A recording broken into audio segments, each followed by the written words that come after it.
کر اس راستے سے گزر جاتا ہوں۔ کہا بالکل یہی کیفیت دین کے معاملے میں تقویٰ کی ہے۔ کتنی عمدہ مثال دی۔ دنیا کی زندگی میں آپ ہر پریشان کرنے والی چیز سے جو آپ کی آخرت کی تباہی کا سبب بنے، آپ کے رب کے عقوبت کا، اس کے غضب اور غصے کا ذریعہ بنے، ان تمام امور اور اسباب سے اپنے آپ کو بچا کر اس دنیا کی زندگی کو گزار لینا، یہی تقویٰ ہے۔ اسی چیز کا نام تقویٰ ہے، یہی اللہ کا تقویٰ ہے۔ لعلکم تتقون، اللہ نے یہ روزے جو فرض کیے ہیں اس لیے تاکہ بندے اللہ کے تقویٰ کو اختیار کر لیں۔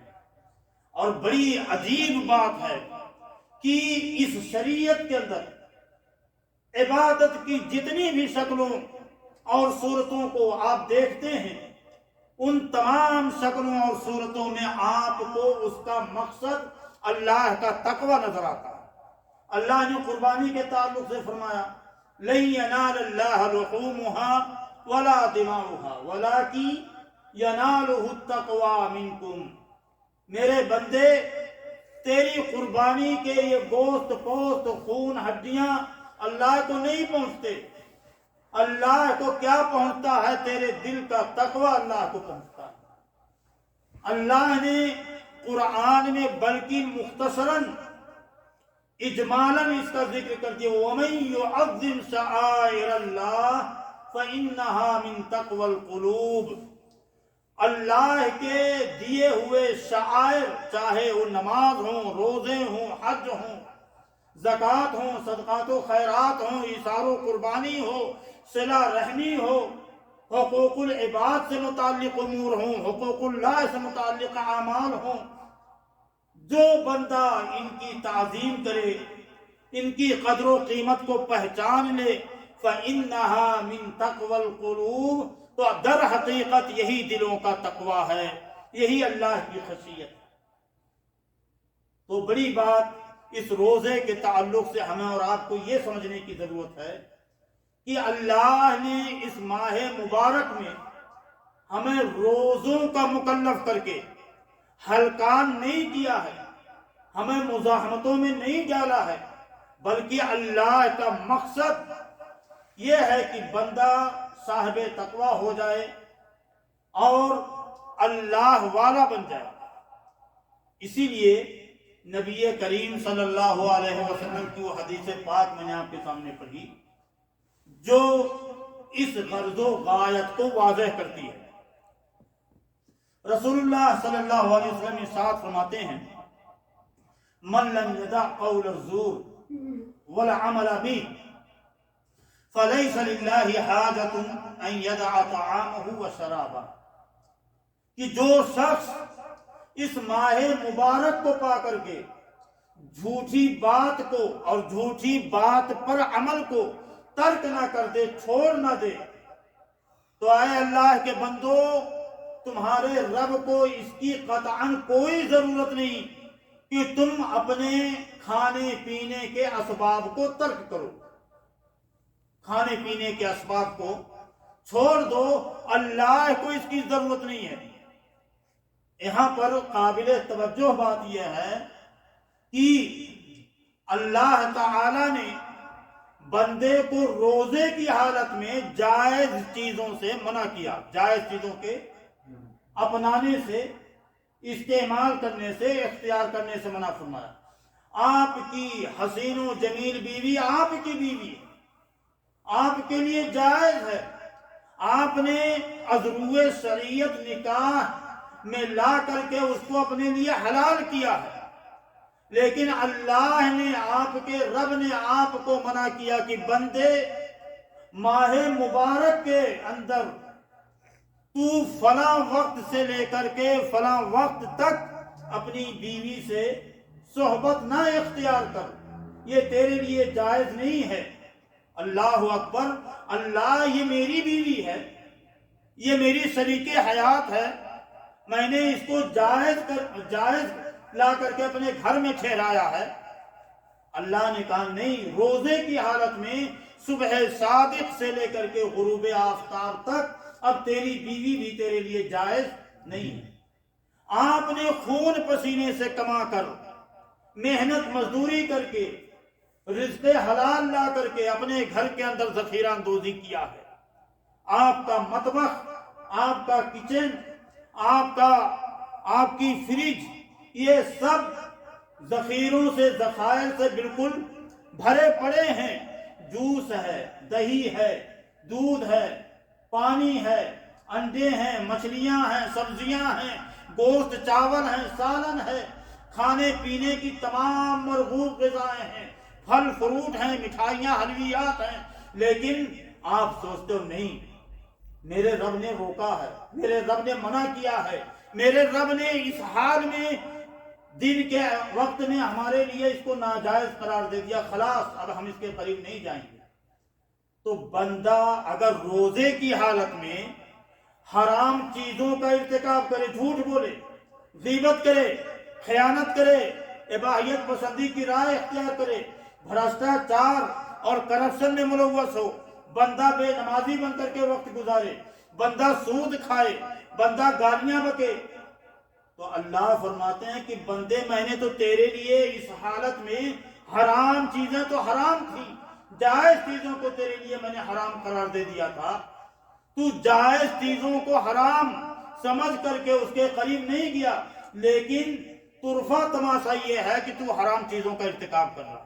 اللہ نے اسی لیے فرمایا لعلکم تتقون، اور رسول اللہ صلی اللہ علیہ وسلم نے فرمایا کہ من لم یدع قول الزور والعمل به فلیس للہ حاجہ ان یدع طعامہ وشرابہ، کہ بندہ اگر جھوٹ اور جھوٹ پر مشتمل امور کو ترک نہ کرے. جھوٹ پر مشتمل باتیں کیا ہو سکتی ہیں؟ غیبت ہے، چغلی ہے، بہتان تراشی ہے، غلط گواہیاں ہیں، مقدمات میں لوگوں کو پھانس کر کے ان کے حقوق کو غصب کرنا، ہڑپ کرنا، غبن کر جانا، اسی طریقے سے کسی کے اوپر تہمت لگانا، چغلیاں کرنا، خیانت کرنا، سود کھانا، یہ ساری کی ساری چیزیں جھوٹ کے امور کے اندر شامل ہوتی ہیں.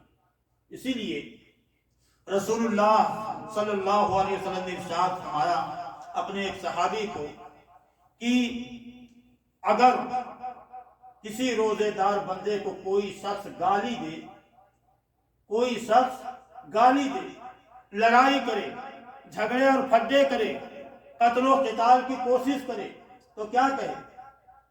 میرے بھائی انی امرؤ صائم، میرے بھائی میں روزے دار شخص ہوں، میں تیری گالیوں، تیری بکواس، تیری حفوات، تیری دشنام ترازیوں کا جواب نہیں دوں گا، میں صبر کروں گا. اب یہ صبر کا لفظ میں نے آپ کے سامنے بولا ہے، اور میں نے گزشتہ نشست میں سوال بھی کیا تھا، کسی نے جواب ہی نہیں دیا. صبر کا لفظ، صبر اور روزے کا بڑا گہرا تعلق ہے. کون بھائی بتائیں گے؟ میں نے گزشتہ نشست میں بیان کیا تھا، صبر اور روزے کا سمیع اللہ بھائی بڑا گہرا تعلق ہے. کیا تعلق ہے؟ کون بھائی بتائیں گے؟ راشد بھائی. آپ لوگوں کو اسی لیے میں بار بار کچھ چیزیں ریپیٹ کرتا رہتا ہوں تاکہ ذہن نشین ہو جائے. اللہ نے پوری شریعت کے اندر سارے عملوں کے تعلق سے بیان فرما دیا کہ اس عمل کا اتنا اجر و ثواب ہے. کل عمل ابن آدم لہو، ابن آدم کے سارے عمل کا اجر و ثواب اس کے لیے ہے. اللہ تعالیٰ اس اجر و ثواب کو 700 کے قریب، 700 گنا اس اجر و ثواب کو کر دیتے ہیں. لیکن اللہ کے نبی صلی اللہ علیہ وسلم نے ارشاد فرمایا الا الصیام، سوائے روزے کے. کیا استثنائی بات ہے بھائی، کیا اس کی خصوصیت ہے، اس کی امتیازی شان کیا ہے؟ رسول اللہ صلی اللہ علیہ وسلم اللہ تعالیٰ سے روایت کرتے ہیں کہ اللہ فرماتے ہیں فَإِنَّهُ لِي وَأَنَا أَجْزِي بِهِ، کیونکہ یہ روزہ، وعلیکم السلام، کیونکہ یہ روزہ میرے لیے ہے اور میں ہی اس روزے کا بدلہ اس بندے کو دوں گا. میں نے سرکل عبود میں مثال دیا کہ اگر یہاں کا بادشاہ وقت کسی کو اس وقت فون کر کے بتائے کہ کل فلاں ٹائم تم میرے دیوان کے اندر آنا اور میں تمہیں کچھ دینا چاہتا ہوں، ہماری بانسیں کھل جائیں گی، وارے نیارے ہو جائیں گے، ہم نہ جانے کن کن تصورات میں کھو جائیں گے، دن کا سکون، رات کا قرار سب ہمارا غائب ہو جائے گا، اور کروٹ لے لے کر کے دائیں بائیں کروٹیں بدل بدل کر کے نہ جانے کن کن خیالات میں گم ہوں گے۔ اللہ یہ بادشاہ وقت ہمیں کیا دینا چاہتا ہے، لیکن یہاں تو اللہ کی کوئی مثال ہی نہیں۔ وَلِلَّهِ الْمَثَلُ الْأَعْلَىٰ، ہمارا رب ہم سے وعدہ کر رہا ہے کہ بندے نے جو روزہ رکھا ہے اس کے سارے اجر و ثواب، اس کے عمل کے، اس کے عبادات کے اس کے لیے ہیں، لیکن روزے کا اجر و ثواب یہ میں اپنے بندے کو اپنے ہاتھ سے دوں گا۔ کتنا دوں گا وہ کسی کو پتہ نہیں ہے، کوئی تصور نہیں کر سکتا، کوئی سوچ نہیں سکتا۔ اور اسی لیے میں نے کہا کہ روزے اور صبر کا گہرا تعلق ہے، کیونکہ ایک دوسری بھی عبادت ہے صبر۔ انما یوفی الصابرون اجرہم بغیر حساب، صبر کرنے والے بندے کو بھی اللہ تعالی بغیر حساب و کتاب کے اجر و ثواب دیں گے، صلہ دیں گے، داد و دہش دیں گے۔ کتنا دیں گے کوئی نہیں حساب کتاب کر سکتا، اس کا کوئی اعداد و شمار نہیں، اس کا کوئی دائرہ نہیں، کوئی حد بندی نہیں، اس کا کوئی لمیٹیشن نہیں، کتنا دے گا اور اسی لیے یہ صبر بھی بہت بڑی عبادت ہے، بہت بڑی عبادت۔ چلتے پھرتے آپ کو کوئی روحانی اذیت پہنچاتا ہے، زبان سے، اپنی حرکات و سکنات سے، اپنے تعامل سے، اپنی بدسلوکیوں سے، غلط رویے سے آپ تھوڑی دیر کے لیے پریشان ہو جاتے ہیں، اور صاحب ایمان جو ہوتا ہے وہ صبر کر جاتا ہے، اور جس کے ایمان کے اندر کمی ہوتی ہے، نقص ہوتا ہے، وہ بلبلا اٹھتا ہے، ری ایکشن کے طور پر، رد عمل کے طور پر وہ اس کا دفاعی پوزیشن میں کھڑا ہو جاتا ہے۔ اسی لیے اللہ تعالیٰ نے اس صبر کو بھی روزے کے ساتھ ملایا۔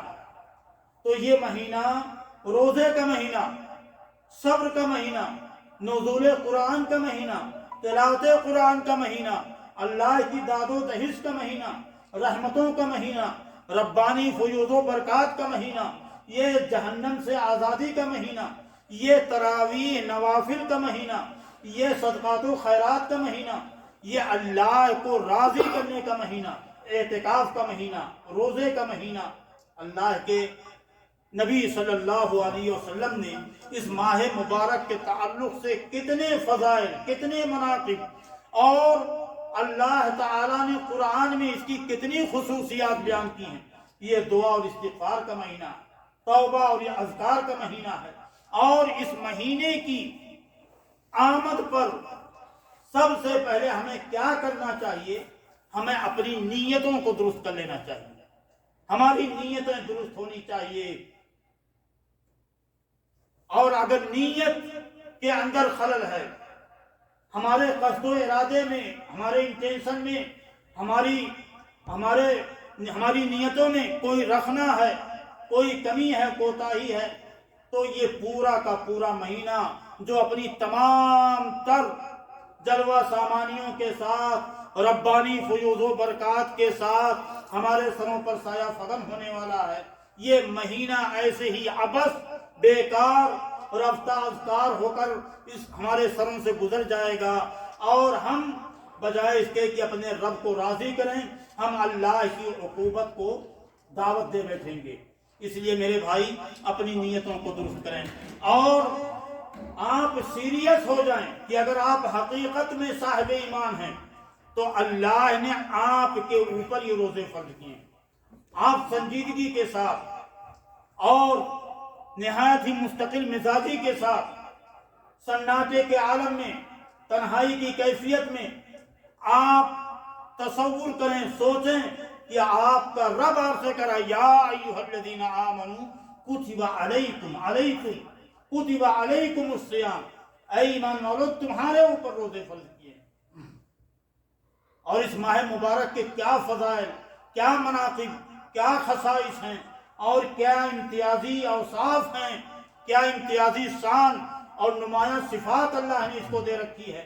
یہ سید الشہور ہے، سید السحور۔ اللہ تعالی کا کرم دیکھیے، ابھی الابود کمپنی میں نے یہ بات ذکر کی کہ اللہ کے نبی صلی اللہ علیہ وسلم کی ایک حدیث پاک ہے کہ اگر کوئی شخص کسی نہر کے پاس گھر بنا کر کے رہتا ہے اور اس نہر میں وہ سب روز 5 مرتبہ غسل کرتا ہے، اللہ کے نبی صلی اللہ علیہ وسلم نے اپنے صحابہ سے پوچھا کہ کیا اس کے جسم پر کچھ میل و کچیل، کچھ گرد و غبار، کچھ مٹی رہے گی؟ تو صحابہ نے کہا نہیں اللہ کے نبی صلی اللہ علیہ وسلم۔ آپ نے ارشاد فرمایا یہی کیفیت 5 وقت کے نماز کی، 5 جگانہ نمازوں کی یہی کیفیت۔ اور پھر اللہ کے رسول صلی اللہ علیہ وسلم کی ایک حدیث، اس میں اس کا ذکر ملتا ہے کہ ایک جمعہ دوسرے جمعہ تک کے بیچ کے لیے کفارۃ لما بینہما، کفارہ ہے سارے گناہوں کا۔ اور نبی کریم صلی اللہ علیہ وسلم کی اسی حدیث میں اس بات کا بھی ذکر ملتا ہے، آپ فرماتے ہیں کہ ایک رمضان دوسرے رمضان تک کے درمیان کے جتنے بھی گناہ ہیں، یہ آنے والا رمضان ان سارے گناہوں کے لیے کیا ہے؟ کفارہ ہے۔ یہ آپ کا رب کتنا رحیم، کتنا شفیق، کتنا رؤوف، کتنا کریم، کتنا سخی ہے کہ آپ کے لیے اسباب متعین کرتا رہتا ہے، مہیا فرماتا رہتا ہے، اوقات کی شکلوں میں، ساعتوں کی شکلوں میں، ایام کی شکلوں میں اور مہینوں کی شکلوں میں۔ اور پھر اللہ تعالی مقامات اور جگہوں کے تعلق سے بھی آپ کو رہنمائی کرتا ہے کہ میرے بندے تو اگر یہ کام فلاں جگہ انجام دے گا تو تیرے لیے اس کے لیے اتنا اجر و ثواب ہے۔ مسجد نبوی ہو،